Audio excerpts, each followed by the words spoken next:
Hi guys! Today we'll be reading Curious George Goes to the Hospital by Margaret and H.A. Reys. This is George. He lived with his friend, the man with the yellow hat. He was a good little monkey, but he was always curious. Today, George was curious about the big box on the man's desk.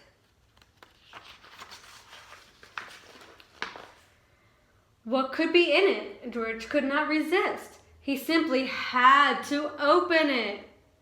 It was full of funny little pieces of all sorts of shapes and all sorts of sizes. George took one out. It looked like a piece of candy. Maybe it was candy. Maybe he could eat it. George put the piece in his mouth, and before he knew it, he had swallowed it. Oh boy.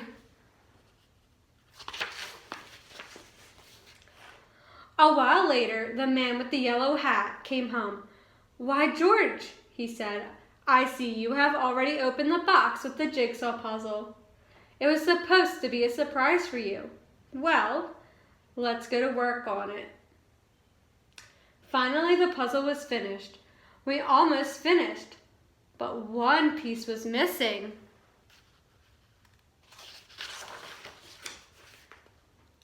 The man looked for it everywhere, but he could not find it.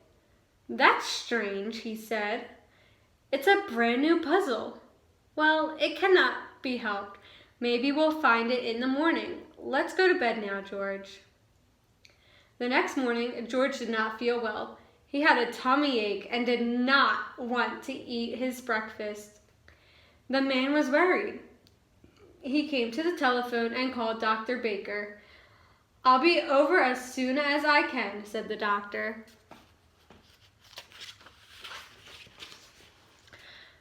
First, Dr. Baker looked down George's throat and felt his tummy.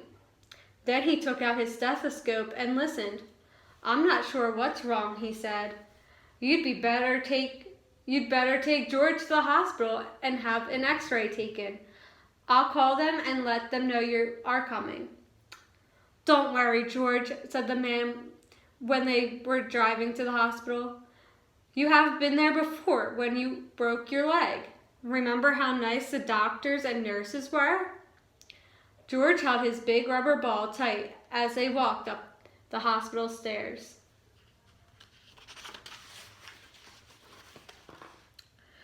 The nurse took them down a long hallway to a room where she gave George something to drink that looked white and tasted sweet. "It is called barium," the nurse explained. "It helps the doctor find out what is wrong with you, George." In the next room stood a big table, and a doctor was just putting on a heavy apron. Then he gave the man one just like it. George was curious. Would he get one too? No, he did not. "You get on that table, George," the doctor said. "I am going to take some x-ray pictures of your insides." He pushed a button and there was a funny noise. "There. Now you may get up and we will have the x-rays developed right away."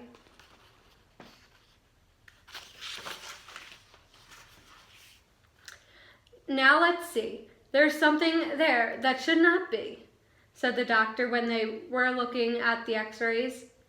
"Why, that looks like, I think that must be a piece that was missing in our jigsaw puzzle yesterday," said the man. "Well, well, well," said the doctor. "At least we now know what is wrong with our little patient. I'll tell Dr. Baker right away. George will have to stay at the hospital for a few days. They'll put a tube down his throat to get the piece out. It's only a small operation. I'll call a nurse and have her take you to the admitted office." Many people were waiting outside the office. George had to wait too. "Look, Betsy," the woman next to him said to her little girl. "There is Curious George." Betsy looked up for a moment, but she didn't even smile. Betsy had never been to a hospital before. She was scared. Finally, it was George's turn. A pretty young nurse took him to the next room. My, how many rooms and how many nurses there were. One nurse wrote down a lot of things about George, his name and his address and what was wrong with him. Another nurse put a bracelet around his wrist. It has your name on it, George, she said, so that everybody knows who you are. Then the pretty young nurse came back. My name is Carol, she said. I'm going to take you to your room now. We call it the children's ward, and put you to bed. There will be lots of children to keep you company.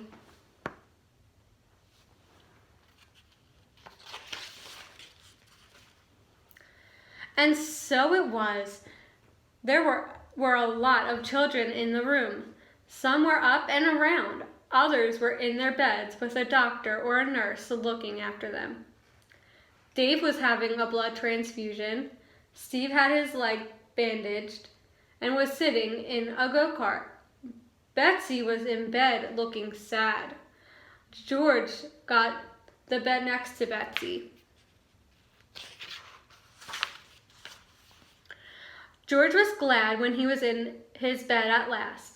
His tummy was hurting again. The man sat with him for a while.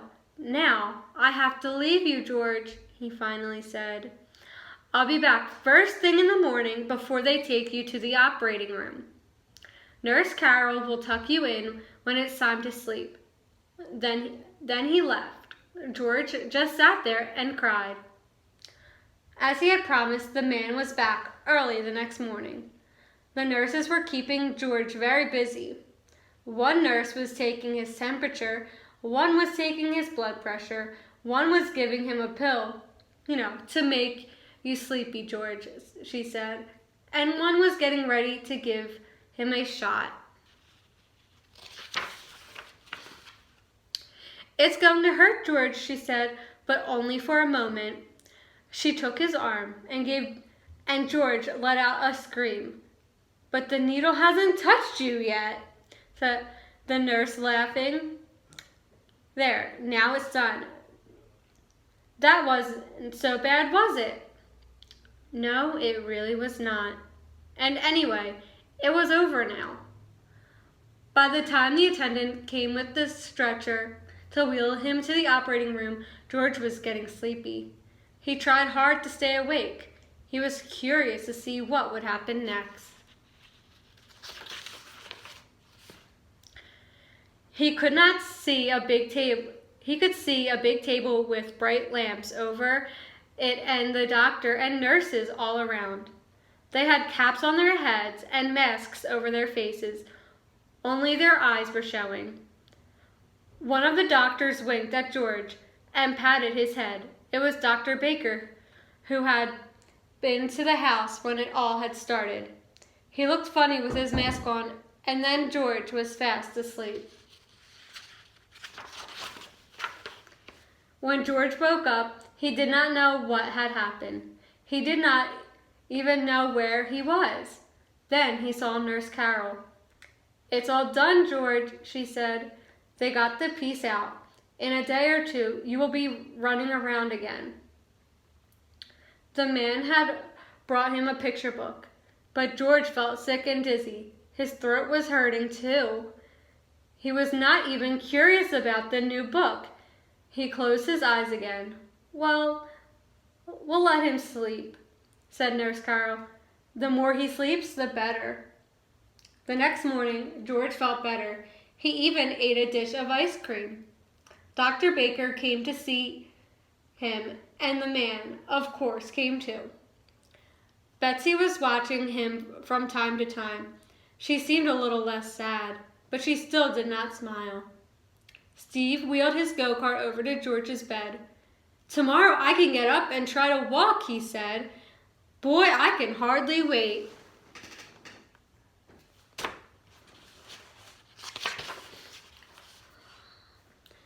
I'll take you to the playroom now, George, Nurse Carol said the next morning. And in the afternoon, your friend will come and take you home. The playroom was full of children. a lady was showing Betsy how to use finger paints.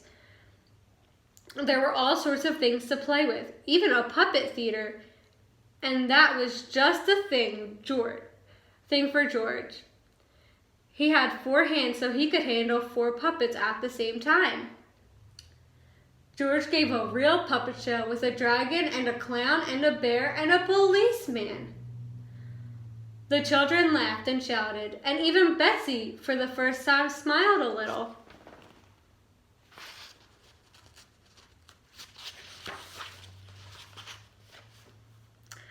There was a TV set in the playroom, and also a record player. George was curious. If he climbed on the record player and turned the switch, would it go round and round like a merry-go-round? It did. It started slowly, then it went faster and faster, and whoopee! George had lost his balance and was sailing through the air. Luckily, George landed on a soft cushion. The children cheered, and Betsy smiled again. George was so funny. But then the play lady picked George up. "That's enough for now," she said. "You better take a nap before lunch. We have a big day ahead of us. The mayor is coming to visit the hospital today, and later on you will be going home, George." When George woke up, Steve was just taking his first steps. A nurse was helping him, and the children were watching. The go-kart was standing there empty. George was curious. He looked at it, then he climbed into it. Then he grabbed the wheels, and then, while nobody was looking, he wheeled the go-kart right out of the room. George could make the go-kart go very fast. This was fun. Down the hall he went. By now, the nurse had noticed that he was gone and came running after him. "George! George!" she shouted.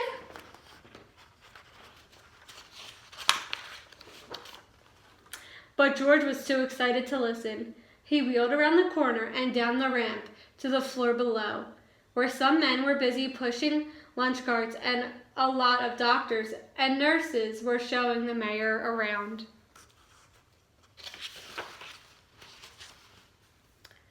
George tried to stop, but it was too late. Wham! The go-kart landed right in the middle of everything. Lunch carts tumbled, spinach and scrambled eggs and strawberry jam were all over the floor. People fell over each other, and George was thrown out of the go-kart and landed right in the mayor's arms. What a mess it was! "You broke all my dishes," someone cried. "He ruined the go-kart," complained another. "What will the mayor think of it?" whispered someone else. And so it went. Suddenly, everyone looked up and listened. From above came happy laughter, and there stood Betsy, laughing, laughing, laughing.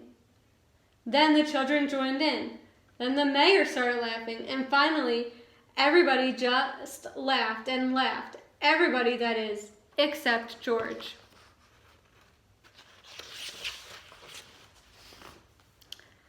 Betsy came running down the ramp, threw her arms around George, and kissed him. "Don't be sad, George," she said. "The whole thing was so funny.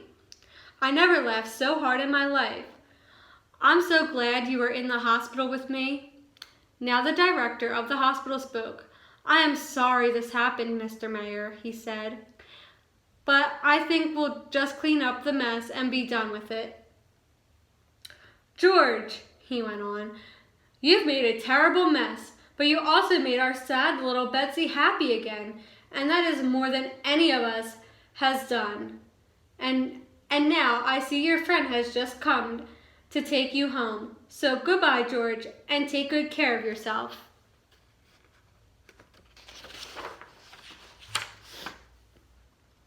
The children crowded around the windows, waving goodbye, when George and the man with the yellow hat were finally leaving the hospital. As the car was turning into the driveway, Nurse Carol came running after them. "Here's a little package with something that belongs to you, George," she called, "but don't open it before you are home."